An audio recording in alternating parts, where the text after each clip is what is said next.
2025년 7월 7일 프랑스 파리에서 열린 유네스코 세계유산위원회 제47차 회의 이야기를 시작해 볼까요? 이날 회의에서는 일본의 군함도를 세계유산으로 등재한 당시 약속한 후속 조치 이행 여부에 대한 논의가 진행됐습니다. 우리 정부는 일본이 약속한 조선인 강제 동원 설명 조치를 제대로 이행하지 않았다고 판단했어요.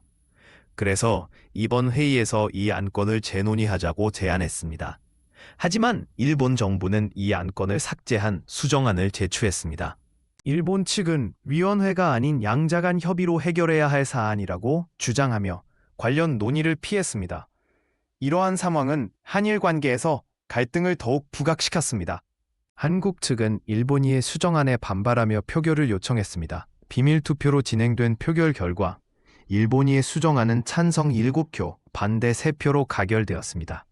나머지 위원국들은 기권했습니다. 군함도는 2015년에 일본이 메이지 산업혁명 유산으로 등재한 시설 중 하나예요. 당시 일본은 강제동원 사실을 설명하겠다고 약속했지만 이후 개관한 정보센터에서는 조선인 강제노동에 대한 언급 없이 일본 산업화의 성과만 강조했습니다.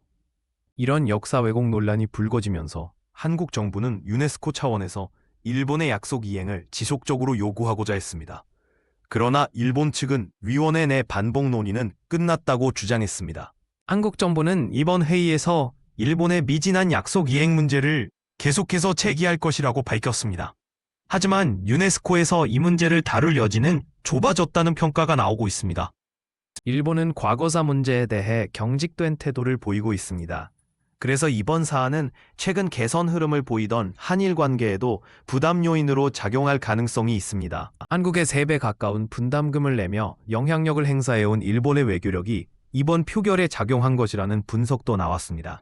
일본은 자신들의 이익을 위해 강력한 로비를 펼쳤습니다. 이번 사건을 계기로 유네스코 내에서 일본과 한국의 갈등은 더욱 심화될 것으로 보입니다. 한국 정부는 향후 다른 계기를 통해서라도 일본의 미진한 약속 이행 문제를 계속 제기하겠다는 입장입니다.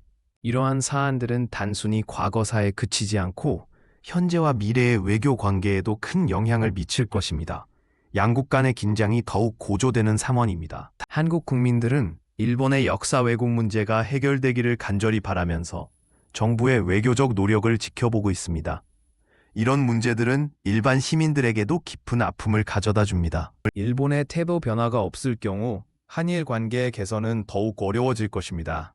각국에서는 이러한 상황을 주의 깊게 지켜보아야 합니다. 한국과 일본의 외교 관계는 단순히 정부 간의 대화로 해결될 수 있는 문제가 아닙니다. 역사적 진실과 인식의 변화가 필요합니다. 이번 군함도 표결 사건은 단순한 이례적인 사안이 아닙니다. 앞으로도 계속해서 이어질 양국의 갈등을 예고하며 우리 모두가 역사에 대한 올바른 인식이 필요함을 일깨워줍니다.